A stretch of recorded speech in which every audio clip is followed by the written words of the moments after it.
নমস্কার তোমাদের সকলকে। আজ আমরা ক্লাস 10-এর অঙ্ক বইয়ের লম্ব বৃত্তাকার শঙ্কু এই চ্যাপ্টারের অঙ্কগুলো সমাধান করার চেষ্টা করব। তো এই চ্যাপ্টারের অঙ্কগুলো করতে গেলে আমাদেরকে প্রথমেই জেনে নিতে হবে লম্ব বৃত্তাকার শঙ্কু কী, এবং লম্ব বৃত্তাকার শঙ্কুর যে কয়েকটি ফর্মুলা আছে সেই ফর্মুলা সম্পর্কে আগে জেনে নেব, তারপর আমরা অঙ্কগুলো শুরু করে দেব। তো লম্ব বৃত্তাকার শঙ্কু কী এটা যদি আমরা বলি, তাহলে কোনো একটা সমকোণী ত্রিভুজকে তার সমকোণ সংলগ্ন দুটো বাহুর মধ্যে যে কোনো একটি বাহুকে স্থির রেখে পূর্ণ এক পাক ঘোরালে যে ঘনবস্তুটি উৎপন্ন হয় সেই ঘনবস্তুকে বলা হয় লম্ব বৃত্তাকার শঙ্কু। তো আমরা দেখে নিই। তো দেখো, ধরো এটা একটি সমকোণী ত্রিভুজ, যার নাম দিয়ে দেবো আমরা এ বি সি। এই ত্রিভুজের দেখো সমকোণ, এটা হচ্ছে সমকোণ অর্থাৎ 90 ডিগ্রি। এই সমকোণ সংলগ্ন দুটো বাহু, এটা একটা বিসি এবং এসি। তো এই এসিকে কিংবা বিসিকে আমরা স্থির রেখে যখন এক পাক ঘোরাবো, ধরো যে কি আমি এ আর বিকে স্থির রাখছি, এবিসি বাহুকে স্থির রেখে যখন আমরা এক পাক ঘোরাবো এইভাবে, তখন কি হবে, এটা এই দিকেও চলে আসবে একইভাবে।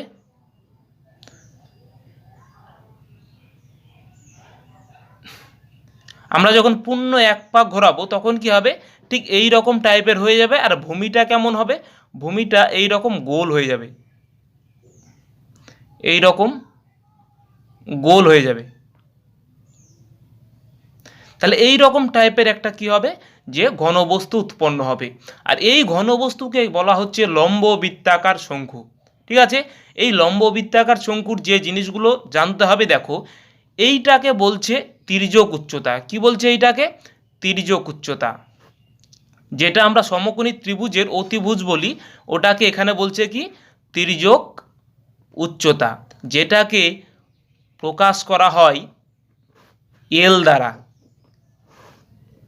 এবং এইটাকে বলছে উচ্চতা, যেটাকে প্রকাশ করা হয় এইচ দ্বারা। এটাকে কি বলছে? উচ্চতা।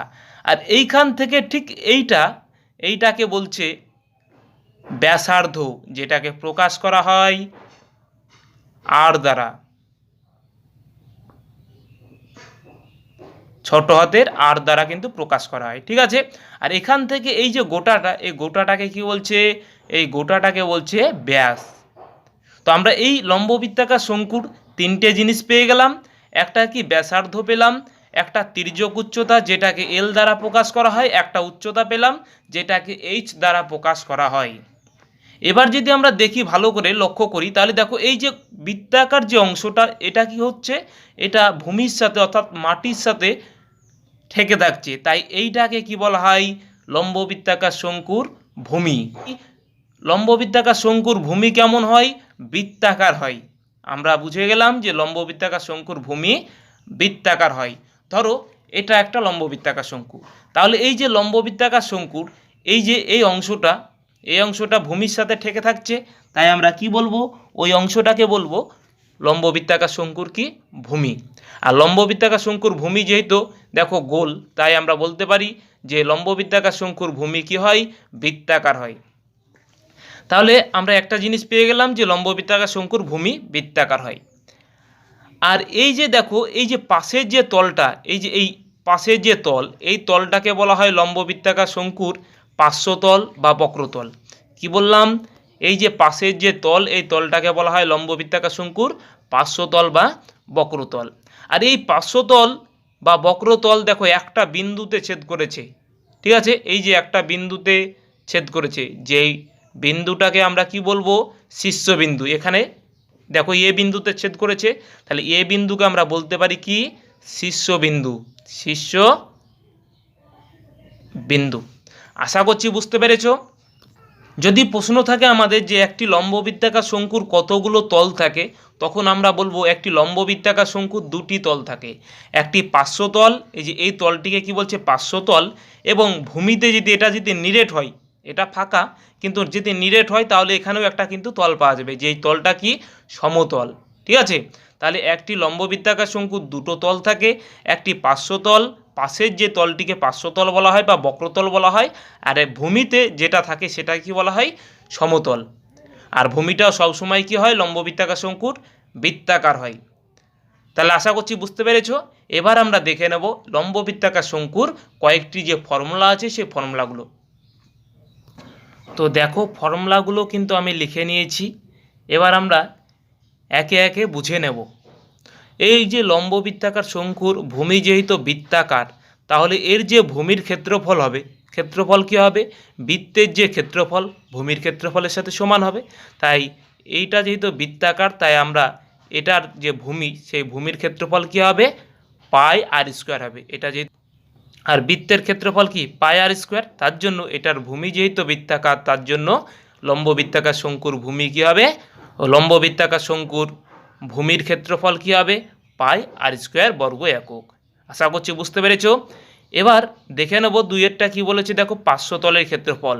পার্শ্বতল বলতে কি, এই যে চারপাশের যে ক্ষেত্রফলটা, সেই ক্ষেত্রফলটা বের করতে হবে। তো চারপাশের যে ক্ষেত্রফলের যে ফর্মুলা, সেটা হচ্ছে যে কি, পাই আর এল বর্গ একক। তো পাই বলতে আমরা তো জানি 22/7, আর বলতে ব্যাসার্ধ, এবং এল বলতে এই তির্যক উচ্চতা। এবার আমরা দেখে নেব তিনেরটা সমগ্র তলের ক্ষেত্রফল। সমগ্র তলের ক্ষেত্রফল কি, সমগ্র তলের ক্ষেত্রফল বলতে দেখো এখানে পার্শ্বতলের ক্ষেত্রফল আর ভূমির ক্ষেত্রফল দিয়েই তো, এর তো দুটোই তল, তাহলে এই দুটো তলের যদি আমরা ক্ষেত্রফল পেয়ে যাই, তাহলে সমগ্র তলের ক্ষেত্রফল হয়ে যাবে ওটা। তাহলে পার্শ্বতলের ক্ষেত্রফল প্লাস ভূমির ক্ষেত্রফল, ওটাই হচ্ছে যে কি সমগ্র তলের ক্ষেত্রফল। তো আমি লিখে নিয়েছি, দেখো ভূমির ক্ষেত্রফলটা আগে লিখেছি, দেখো পাই আর স্কোয়ার ভূমির ক্ষেত্রফল, এবং পার্শ্বতলের ক্ষেত্রফলটা কি, পার্শ্বতলের ক্ষেত্রফল হচ্ছে যে কি পাই আর এল। তাহলে এই দুটো যোগফল আমাদের কি আসবে, সমগ্র তলের ক্ষেত্রফল। তো এখান থেকে পাই আর আমরা কমন নিয়েছি, এখানেও যেহেতু পাই আর আছে, তাহলে কমন নিলে কি হবে, পাই আর ইন্টু আর প্লাস এল। হয় তোমরা এটাও লিখতে পারো, আবার এটাও লিখতে পারো যখন অঙ্ক করবে, ঠিক আছে। এবার আমরা দেখে নেব তির্যক উচ্চতা। যখন এই উচ্চতা এবং ব্যাসার্ধ দেওয়া থাকবে, তখন আমরা তির্যক উচ্চতা কীভাবে বের করব। তো তির্যক উচ্চতা বের করার যে ফর্মুলা, সেই ফর্মুলাটি কি, দেখো ব্যাসার্ধের স্কোয়ার প্লাস উচ্চতার স্কোয়ার। ব্যাসার্ধের স্কোয়ার প্লাস উচ্চতার স্কোয়ার, এই দুটোকে যোগ করে যদি এটার আমরা বর্গমূল করে নিই, তাহলে আমাদের কী হয়ে যাবে, তির্যক উচ্চতা চলে আসবে।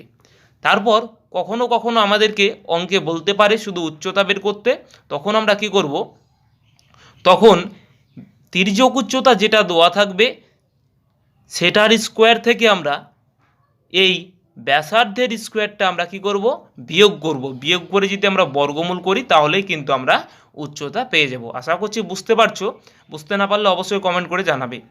আর 6টা দেখো আয়তন। তো এই যে শঙ্কুর, এই শঙ্কুর আয়তনের যে ফর্মুলা 1/3 পাই আর স্কোয়ার এইচ ঘন একক। আয়তন সবসময় ঘন এককে আসে, আর ক্ষেত্রফল সবসময় কি বর্গ এককে আসে, বর্গ এককে আসে, ঠিক আছে। এই 6টা ফর্মুলা যদি আমরা সুন্দরভাবে মুখস্থ করে রাখতে পারি, তাহলে কিন্তু এই চ্যাপ্টারের অঙ্কগুলো আমরা সুন্দরভাবে কিন্তু করতে পারবো। এই চ্যাপ্টারের অঙ্কগুলো খুব একটা কঠিন নয়। এই 6টা ফর্মুলার ওপর কিন্তু এই চ্যাপ্টারের অঙ্কগুলো রয়েছে। তো এই 6টা ফর্মুলা তোমরা সুন্দরভাবে মুখস্থ করে নেবে। তো আমরা দেরি না করে চলো এক একটায় শুরু করে দিই। তো দেখো এক একটা কী বলেছে, আমি একটি মুখবন্ধ লম্ববৃত্তাকার শঙ্কু তৈরি করেছি, যার ভূমির ব্যাসার্ধ 15 সেন্টিমিটার এবং তির্যক উচ্চতা 24 সেন্টিমিটার। ওই শঙ্কুর পার্শ্বতলের ক্ষেত্রফল ও সমগ্র তলের ক্ষেত্রফল হিসাব করে লিখি। তাহলে এখানে আমাদেরকে দেওয়া আছে, দেখো ভূমির ক্ষেত্রফল দেওয়া আছে আর তির্যক উচ্চতা দেওয়া আছে। তো আমরা প্রতিটি অঙ্ক করার আগে কি করব, আমরা ছবিটিকে এঁকে নেব লম্ববৃত্তাকার শঙ্কুর। তো দেখো এঁকে নিই লম্ববৃত্তাকার শঙ্কুর ছবিটি এঁকে নিই। তো লম্ববৃত্তাকার শঙ্কুর ছবি সাধারণত এইরকম। তো আমাদেরকে যেটা দেওয়া আছে, দেখো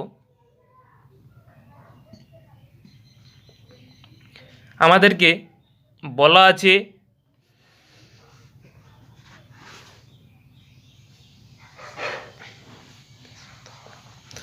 দেখো আমাদেরকে বলা আছে এটা হচ্ছে, তো এটা হচ্ছে লম্ববৃত্তাকার শঙ্কুর ছবি। তো এটা হচ্ছে এল এবং এটা হচ্ছে এইচ এবং এটা হচ্ছে আর। তো আমাদেরকে এই আর সমান দেওয়া আছে কত, 15 সেন্টিমিটার দেওয়া আছে, এবং এই এল সমান দেওয়া আছে কত, 24 সেন্টিমিটার। 24 সেন্টিমিটার দেওয়া আছে। তো আমাদেরকে এখান থেকে সমগ্র তলের ক্ষেত্রফল বের করতে হবে এবং পার্শ্ব তলের ক্ষেত্রফল বের করতে হবে। ঠিক আছে, তো আমরা বের করে নেব। তো আগে লিখে নিই কী দেওয়া আছে, ব্যাসার্ধ দেওয়া আছে। আর বলতে ব্যাসার্ধ, তাহলে শঙ্কুটির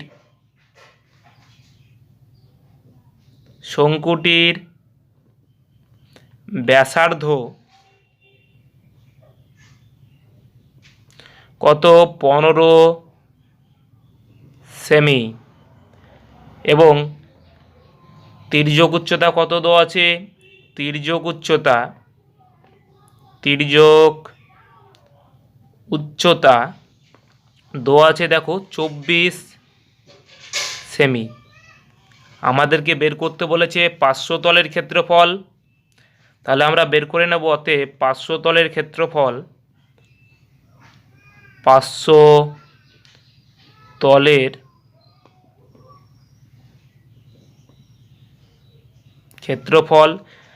তলের ক্ষেত্রফলের ফর্মুলাতে আমরা কি দেখেছি, পাই আর এল বর্গ একক।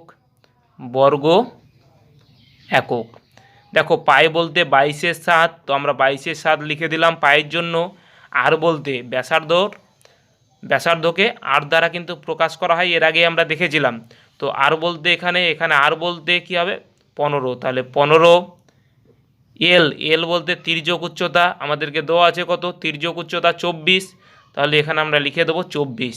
এটা যেহেতু সেন্টিমিটারে দেওয়া আছে তাহলে বর্গ সেমি হবে, যদি মিটারে দেওয়া থাকতো তাহলে বর্গ মিটার হতো, তা এটা কি হবে, বর্গ সেমি।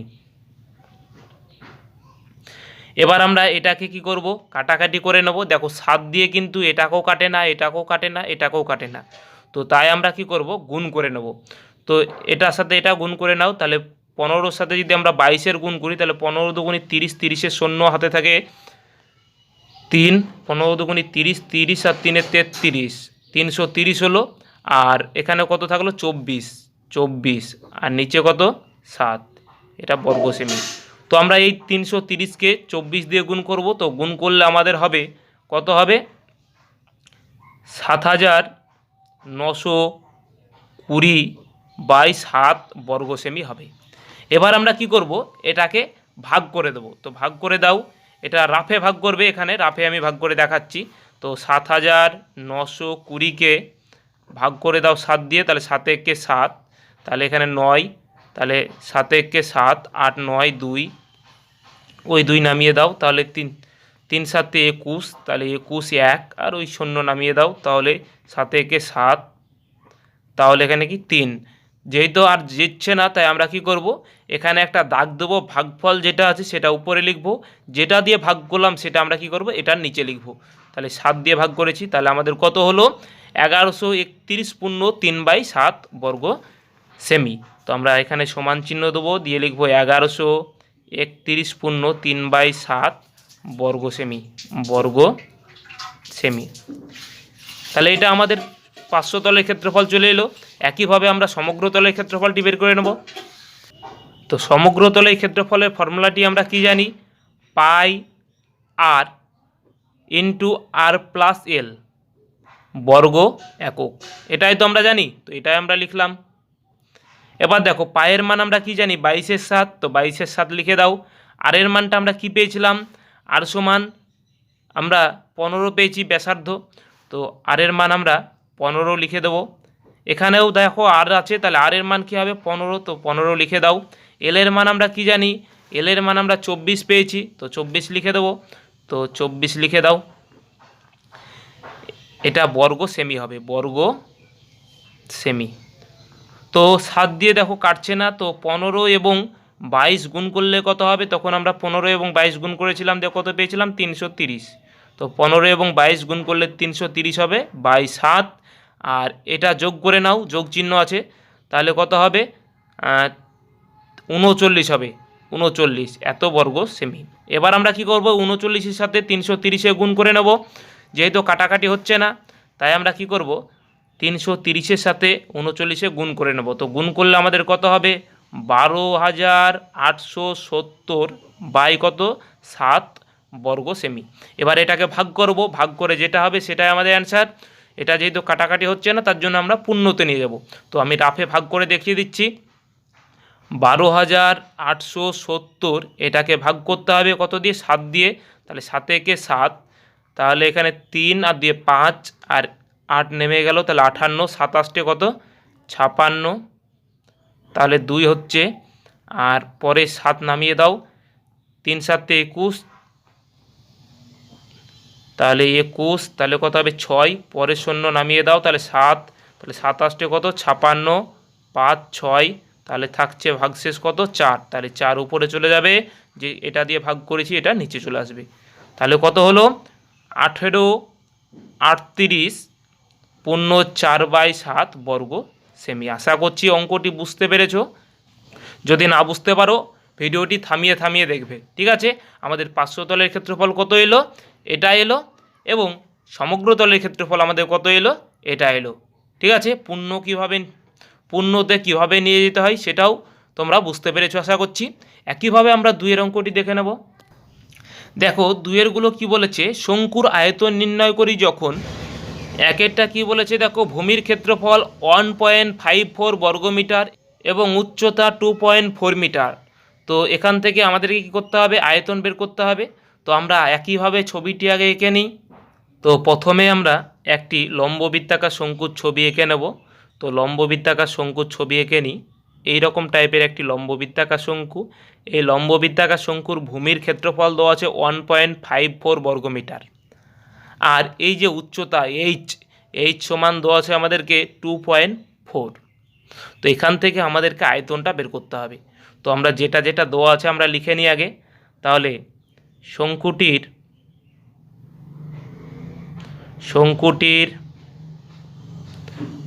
ভূমির ক্ষেত্রফল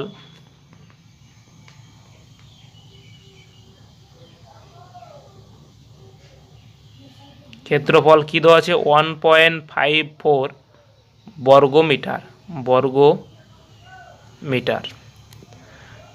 আর কি দেওয়া আছে? উচ্চতা সমান আমাদেরকে 2.4 মিটার দেওয়া আছে। তো আমরা জানি ভূমির ক্ষেত্রফল সমান, আমরা কি জানি?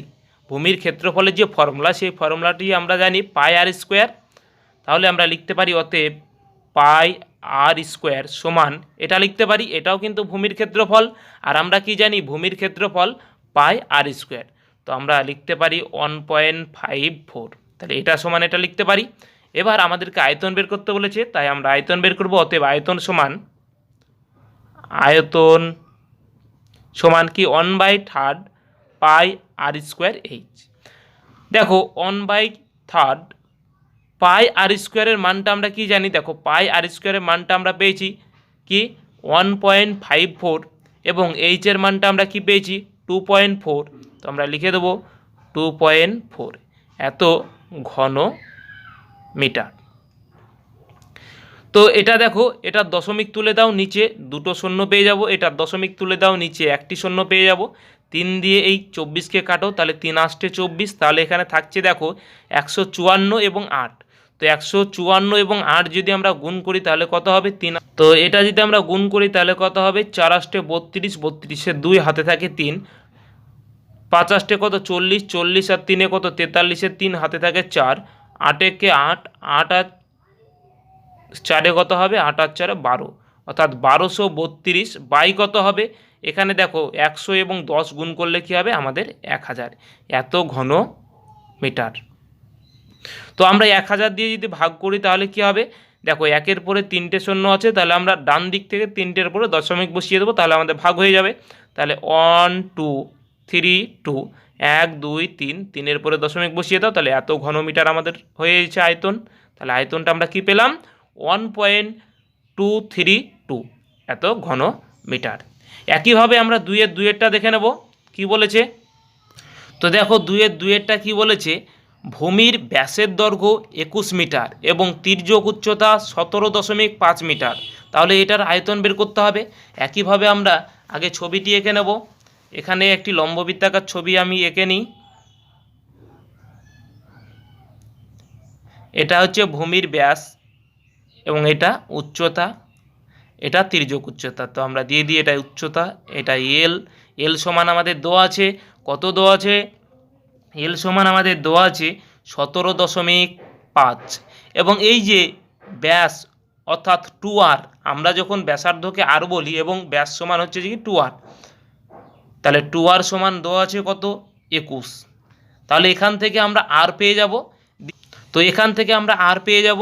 এখান থেকে আর পাওয়ার পরে আমাদের কি দরকার? উচ্চতা দরকার। তাহলে আমরা ফর্মুলায় বসিয়ে উচ্চতা বের করে নেব। তো আমরা লিখে নেব যে তির্যক উচ্চতা অর্থাৎ এল সমান লিখে নিই আমরা, এল সমান কত? 17.5 এত মিটার। এবং আমাদের 2r সমান কত দেওয়া আছে? 2r সমান দেওয়া আছে 21 মিটার। তাহলে আর সমান কত হবে? তাহলে আর সমান হবে 21/2 সমান, এটাকে যদি আমরা ভাগ করি তাহলে 10.5 মিটার। তাহলে আমাদের ব্যাসার্ধ কত পেয়ে গেলাম? আমাদের ব্যাসার্ধ পেয়ে গেলাম 10.5 মিটার। ঠিক আছে, এবার উচ্চতা বের করতে হবে। তো আমরা উচ্চতা বা এইচ সমান লিখতে পারি, কিংবা তোমরা উচ্চতা বলেও লিখতে পারো। তো এইচ সমান কী হবে? দেখো এইচ সমান উচ্চতা বের করতে গেলে আমি কি বলেছি যে এল এর স্কোয়ার অর্থাৎ তির্যক উচ্চতার স্কোয়ার মাইনাস কী হবে? ব্যাসার্ধের স্কোয়ার। ব্যাসার্ধ বলতে আর এর স্কোয়ার। তো এখানে এল বলতে কত? এল বলতে 17.5 স্কোয়ার মাইনাস কী হবে? ব্যাসার্ধ কত পেয়েছি আমরা? 10.5। তাহলে 10.5 স্কোয়ার হবে।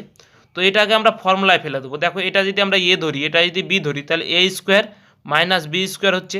তো এ স্কোয়ার মাইনাস বি স্কোয়ার সমান আমাদের কী জানি? এ স্কোয়ার মাইনাস বি স্কোয়ার সমান আমরা জানি কি? এ প্লাস বি ইন্টু এ মাইনাস বি, এটাই তো আমরা জানি।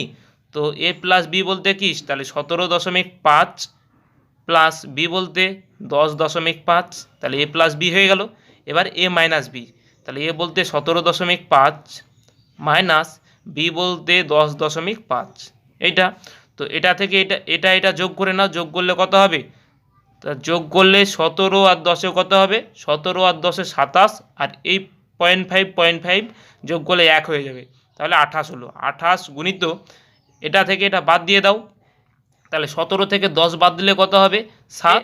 17 থেকে 10 বাদ দিলে আমাদের কত হবে? 17 থেকে 10 বাদ দিলে হবে আমাদের 7, এবং 0.5 থেকে 0.5 বাদ দিলে 0 হবে, তাহলে আমাদের কত হয়ে গেল? 7 হয়ে গেল। তো এই 28কে ভাঙো, তাহলে 28কে ভাঙলে আমাদের কী হবে? 2 গুণিত 7, অর্থাৎ 2 দুগুণি 4, 4 7 28, আর এখানে একটা 7 ছিল। তাহলে আমাদের কত হবে? দুটো যদি থাকে তাহলে আমরা এই রুটের বাইরে একটাকে বের করতে পারবো, তাহলে আমাদের বর্গমূল হয়ে যাবে। তাহলে দুটো 2 আছে, একটা 2 বের করলাম, দুটো 7 আছে, একটা 7 বের করলাম, তাহলে আমাদের কত হলো? 7। তাহলে আমাদের কত হলো? 7 দুগুণি 14, তাহলে আমাদের বর্গমূল হয়ে 14 হয়ে গেল। তাহলে আমরা বলতে পারি অতএব উচ্চতা সমান কত পেলাম? উচ্চতা সমান 14 মিটার পেলাম। ঠিক আছে, এবার আমাদেরকে কি বলেছে? আয়তন বের করতে বলেছে। তো আয়তনটা বের করে নেব। তাহলে অতএব আয়তন সমান কী হবে? 1/3 পাই আর স্কোয়ার এইচ, এত ঘন একক। তো 1/3 পায়ের মান আমরা কি জানি? 22/7। তাহলে 22/7। আর বলতে আমরা কি জানি? আর বলতে কিন্তু 21/2। তোমরা 10.5ও লিখতে পারো, 10.5 মানেই কিন্তু 21/2। ঠিক আছে, তো আমরা 21/2 লিখে দিই এখানে।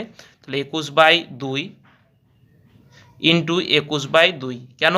এখানে স্কোয়ার ছিল তার জন্য এটাকে দুবার লিখলাম। এবং এইচের মানটা আমরা কি পেলাম? 14, তাহলে 14 লিখে দাও। তো 7 দিয়ে যখন এটাকে কাটবো তাহলে কত হবে? 3 হবে। তো এই 3 কেটে দাও, এখানে 2 থাকছে, এই 2 দিয়ে এই 22কে কাটো, তাহলে 22কে কাটলে 11 হবে। এই 2 দিয়ে 14কে কাটো, তাহলে কত হবে? 7 হবে। তাহলে উপরে থাকছে 11, 21 এবং 7। তো গুণ করলে আমাদের কত হয়ে যাবে? গুণ করলে দেখো 7 11 77 হলো, আর গুণিত কত থাকছে? 21, এত ঘন মিটার। তো এই যে 21 এবং 77 যদি আমরা গুণ করি, তাহলে গুণ করলে আমাদের হয়ে যাবে 1700 ঘন মিটার। তোমরা গুণ করে নেবে। তো 1700 ঘন মিটার হচ্ছে যে কি আমাদের আয়তন।